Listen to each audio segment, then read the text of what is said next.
नमस्कार, पॉलिटिकल बाबा में आपका स्वागत है। मैं हूं मनोरंजन भारती। आज चर्चा करेंगे कर्नाटक के बेल्लारी के रेड्डी बंधुओं की। रेड्डी बंधु सबसे पहले सुर्खियों में आए 1999 में, जब सोनिया गांधी ने बेल्लारी से चुनाव लड़ने की घोषणा की। पहले तो लोगों को मालूम नहीं था कि वो दक्षिण भारत में कहाँ से चुनाव लड़ेंगी। दो जगहों का चयन किया गया था। एक कडप्पा था जो कि आंध्र प्रदेश में तब यूनाइटेड आंध्र प्रदेश था, तो एक कडप्पा की बात हो रही थी। लेकिन वो आंध्र प्रदेश तो गई, लेकिन वहाँ से कडप्पा से होते हुए वो बेल्लारी पहुँच गई और वहाँ पे उन्होंने अपना नामांकन दाखिल किया। बेल्लारी जो है कर्नाटक में है। उसके पीछे पीछे पहुँच गई सुषमा स्वराज। और आपको याद होगा सुषमा स्वराज का वो सबसे बड़ा बयान, जब उन्होंने कहा था कि एक विदेशी मूल की महिला यदि प्रधानमंत्री बनती है तो मैं अपना सिर मुंडवा लूँगी। और इसी नारे के साथ वो सोनिया गांधी के खिलाफ चुनाव लड़ने के लिए सुषमा जी जो है वो बेल्लारी पहुंच गई। बेल्लारी में उनकी मदद की रेड्डी बंधुओं ने। अब आप कहेंगे रेड्डी बंधु कौन है और हम रेड्डी बंधु की चर्चा क्यों कर रहे हैं। रेड्डी बंधु 4 भाई हैं, जनार्दन रेड्डी, करुणाकर रेड्डी, सोमशेखर रेड्डी और एक और भाई हैं जो कि राजनीति में उतने जो है सक्रिय नहीं हैं। ये रेड्डी बंधु जो हैं अब बीजेपी के साथ 1999 से रहे। सुषमा स्वराज की वजह से वो पॉलिटिकल पार्टी उन्होंने ज्वाइन की, इनका इतिहास बताऊंगा।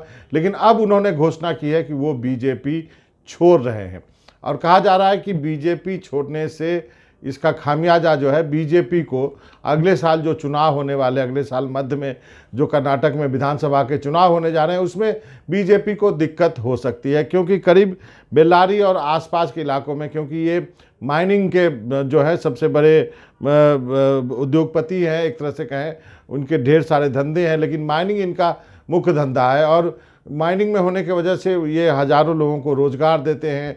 इनके ढेर सारे जो है कल्याणकारी योजनाएं भी चलती हैं जिसका फ़ायदा बेल्लारी और आसपास के ज़िलों के लोगों को मिलता है। तो यदि ये बेल्लारी और आसपास के 4-5 ज़िलों को ये प्रभावित करते हैं, तो ये कहा जाता है कि करीब 25 से 30 ऐसी सीटें हैं कर्नाटक की जहां पे इनका असर है और जहां पे ये अपना प्रभाव रखते हैं। क्या इन सीटों पर इनके बीजेपी छोड़ने से बीजेपी को दिक्कत आ सकती है, ये तो वक्त ही बताएगा। लेकिन जानकार ये जरूर मानते हैं कि इनका बीजेपी छोड़ना बीजेपी के लिए शुभ संकेत नहीं है। अब बात करते हैं रेड्डी बंधुओं की। तो जब सुषमा स्वराज बेल्लारी पहुंची सोनिया गांधी के चुनाव लड़ने के लिए, तो उनको एक लोकल आदमी की ज़रूरत थी। लोकल आदमी के रूप में मिले जनार्दन रेड्डी और उनका पूरा परिवार। जनार्दन रेड्डी ने बाद में कहा भी कि सुषमा स्वराज और लाल कृष्ण आडवाणी और यहाँ तक कि वाजपेयी जी के समय बीजेपी में जो इज्जत मिलती रही वो अब नहीं मिल रही है, इसलिए वो बीजेपी छोड़ रहे हैं। और आपको बता दें कि बेल्लारी, हासपेट और बाकी जो 3-4 डिस्ट्रिक्ट हैं वहाँ पर जो है इनका प्रभुत्व है, जिसकी वजह से जो है कहा जा रहा है कि बीजेपी को दिक्कत होगी। एक कर्नाटक के बारे में ये भी कहा जा रहा है कि लिंगायत पहले ही नाराज़ हैं येदियुरप्पा की वजह से। येदियुरप्पा को जिस ढंग से बीजेपी ने ट्रीट किया है उसके वजह से, और अब रेड्डी कम्युनिटी भी यदि नाराज़ हो जाती है तो जो है एक एक करके जातियाँ जो है बीजेपी से जो है नाखुश बताई जा रही हैं। अब जो है इसका फ़ायदा निश्चित रूप से कांग्रेस उठाने की कोशिश करेगी, लेकिन देखते हैं चुनाव के वक्त क्या स्थिति होती है। उसके बाद जो है बेल्लारी बंधु जो है माइनिंग बैरन कहे गए और उसके बाद बहुत सारा पैसा इनके पास था।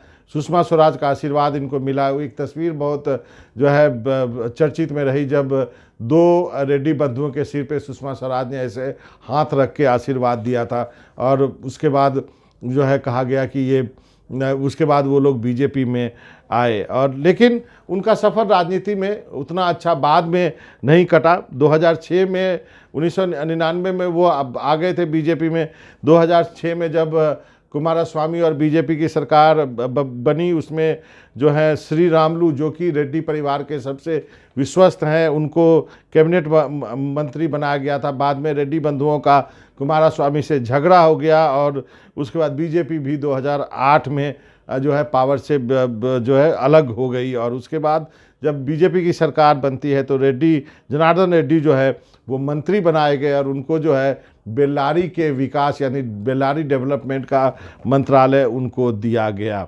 2017 तक सब कुछ ठीक चला। अब जो है इन्होंने बीजेपी छोड़ दी है और कल्याण राज्य प्रगति पक्ष जो है वो अपना एक दल बनाया है। बेल्लारी बंधुओं के जो पैसे का इतना रुतबा था कि 2008 में, सोचिए 2008 में ऑपरेशन कमल जो किया गया था उसमें कहा गया कि बेल्लारी बंधुओं ने ही सारी फंडिंग की है। और आपको बता दूं कि जब जनार्दन रेड्डी ने अपनी बेटी की शादी की थी तो कहा गया था कि 500 करोड़ रुपये खर्च किए हैं, 500 करोड़, समझ रहे हैं आप। और इनका जो कहा गया कि इनके पास संपत्ति कितना है तो कहा गया कि 5,000 से ज़्यादा करोड़ रुपए जो है इनकी संपत्ति है। लेकिन सब कुछ वैसा रहा नहीं। 2011 में गिरफ्तार हुए माइनिंग की वजह से, फिर हैदराबाद लाए गए क्योंकि इनका जो माइनिंग था वो कर्नाटक और आंध्रा बॉर्डर पे था और बेल्लारी से लेकर अनंतपुर तक में वो फैला हुआ था। तो इसकी वजह से फिर उनका डाउनफॉल शुरू हुआ। जैसा कि मैंने कहा कि ये 4 भाई थे। जनार्दन रेड्डी विधायक और मंत्री रहे बीजेपी में। करुणाकर रेड्डी जो कि जनार्दन रेड्डी के बड़े भाई हैं, बेल्लारी से सांसद रहे, बीजेपी से विधायक हैं। सोमशेखर रेड्डी बेल्लारी से एमएलए हैं।